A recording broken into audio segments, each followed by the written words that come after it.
Time 12 అయి ఉంటుంది. నాన్న గ్యారంటీగా పడుకుని ఉండాలి. అమ్మా అమ్మా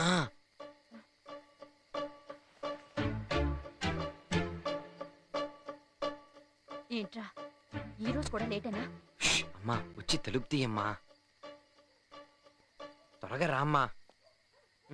వందనాలమ్మా అమ్మా, వందనాలమ్మా, వందనాలమ్మా, ఓ అమ్మా వందనాల. నాన్న గుడ్ మార్నింగ్ నాన్న. టైం ఎంత అయిందిరా? 12 దాటింది నాన్న. ఎక్కడికి వచ్చావు? అదేం ప్రశ్న నాన్న, మన ఇంటికే వచ్చాను. నీకు బాగుపడే లక్షణాలు ఏమీ లేవురా. నీ కొడుకుని కదా నాన్న. ఏరా రోజు అడ్డమైన తిట్లు తిరుగుతున్నా నీకు సిగ్గు శరము చీవు నెత్తురు ఏమీ లేవా? ఏం చేయను, కన్నవాళ్ళు నన్ను అలా పెంచలేదే. ఎవరితో గొడవ పడ్డావురా? చొక్కా చింపుకొచ్చావు, ఈసారి షర్ట్ కొను ప్యాంటు కొను అని అడుగు చెప్తాను. నాన్న ఇంక అడగనులే నాన్న. మీ షర్టు 42, నా షర్టు 42. ఇక మీదట మీ షర్ట్లే వేసుకుంటాలే. మీ అన్నయ్య ఎలా ఉన్నాడు, నువ్వెలా ఉన్నావు? తిరుక్కున్నాడు బండోడు. ఒరేయ్ నేను చెప్పేది వినకూడదని ఒట్టేసుకున్నావా? వినే కదా నాన్న సమాధానం చెప్తున్నాను. నువ్వు మారవరా, నీతో వాగి వాగి నాకు బీపీ పెరుగుతోంది. పెరగదులే నాన్న. ఏ ఇక్కడి నుంచి బుద్ధిగా ఉండాలనుకుంటున్నావా? లేదు లేదు, ఇంకో ఏర్పాటు చేశాను. నీకు బాగుపడే లక్షణం ఒక్కటే లేదు. రోజు అడ్డమైన తిట్లు తిడుతున్నా నీకు సిగ్గు శరము చీవు నెత్తురు ఏమీ లేవంటరా? నీది ఒక జన్మేనట్రా? నిన్న మీరు తిట్టినప్పుడే ఇది రికార్డ్ చేశాను. ఇక మీదట నన్ను తిట్టాలనిపిస్తే ఇది ఆన్ చేయండి, నేను వింటాను, మీకు బీపీ పెరగదు. నువ్వు మాట్లాడకుండా భోంచేసి పడుకో. వీడెప్పుడు బాగుపడతాడో. అబ్బా ఇవ్వాల కూడా కాకరకాయ పులుసానమ్మా. నోరు మూసుకుని కూర్చుని తినరా. ఏ కూర్చొని తింటే కాకరకాయ పులుసు కోడి కూర అవుతుందా? తింగర్ మాటలు కట్టిపెట్టి శుభ్రంగా తిను. అది అలా రోజు వాడు రాగానే బుజ్జగించు వడ్డించు, వేధవ బాగుపడతాడు. అమ్మా రేపు నుంచి నేను లేటుగా వస్తే నాకు నువ్వు భోజనం పెట్టద్దు. కరెక్ట్. ఓ పూటైనా పస్తుండ్రా, అప్పుడైనా బుద్ధి వస్తుందేమో చూద్దాం. పస్తులుంటానని చెప్పట్లా, నేనే వడ్డించుకు తింటానని చెప్తున్నా. ఏంట్రా నాన్నగారికి అలా ఎదురు చెప్తున్నావు? మన్నానే కదమ్మా. మాటలు బాగా నేర్చావు. ఏదో మీ అభిమానం. పోరా.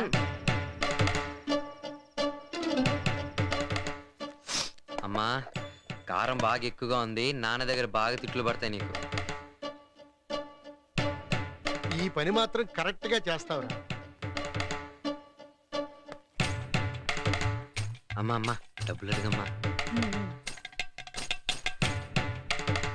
రామనాథం ఫోన్ చేస్తాడు, ఆఫీస్కి రమ్మని చెప్పు. అలాగే అండి. ఒరేయ్ నీ మీద నాకు అస్సలు నమ్మకం లేదు, కానీ ఈ రోజు నిన్ను నమ్మక తప్పటం లేదు. నాకు 9 గంటలకి జనరల్ బాడీ మీటింగ్ ఉంది, గణేష్కి ఆడిటింగ్ ఉంది. ఇదిగో ఇందులో 3000 ఉన్నాయి.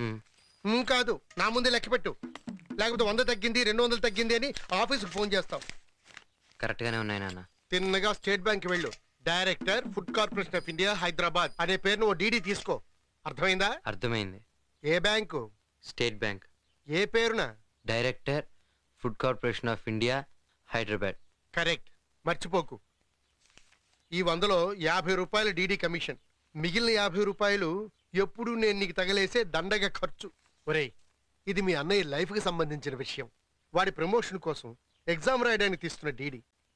దీంట్లో ఎలాంటి వేషాలు వేయకిరా. అలాగే నాన్న. ఇవాళ శనివారం, బ్యాంకు 12 గంటల వరకే ఉంటుంది. ఏంటి ఈ లోపు వెళ్ళి డీడీ తీసుకో. సరే నాన్న. డీడీ తీసుకోగానే ఆఫీస్కి వచ్చి నాకు ఇవ్వు. అలాగే నాన్న, నేను వెళ్ళి ఆటో తీసుకొస్తా.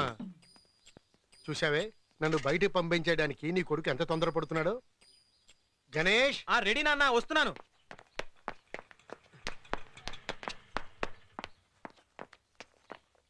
నాన్న ఆటో రెడీ నాన్న. ఇంతలోనూ ఆటో తెచ్చావు? ఆటో డ్రైవర్ నీ ఫ్రెండా? అబే కాదు. అయితే మంచివాడే అయి ఉంటాడు. వెళ్ళొస్తా లక్ష్మి. రేయ్ ఈ పని అయినా సరిగ్గా చేయరా. రై పోరా. నాన్న మిమ్మల్ని దింపి నేను ఆఫీస్కి వెళ్తాను. సరే.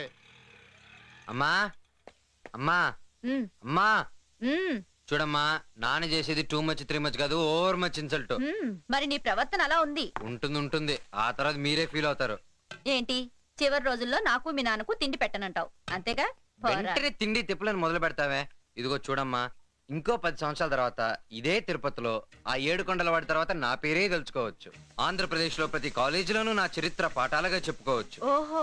అంతేకాదమ్మా, ఇలాంటి కొడుకు మా కడుపున పుట్టలేదే అని ప్రతి తల్లి కుమిలి కుమిలి ఆడవచ్చు. అయ్యో అంతెందుకమ్మా, ఈ చిన్న వయసులోనే నాకు బెస్ట్ బిజినెస్ మ్యాన్ అని రాష్ట్రపతి అవార్డే ఇవ్వచ్చు.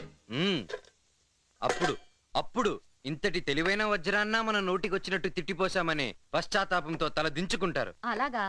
ఇంతటి అవమానం 10 సంవత్సరాల తర్వాత మన కుటుంబానికి రాష్ట్రపతి ముందు అవసరమా? ఏంటమ్మా వెతుకుతున్నావు?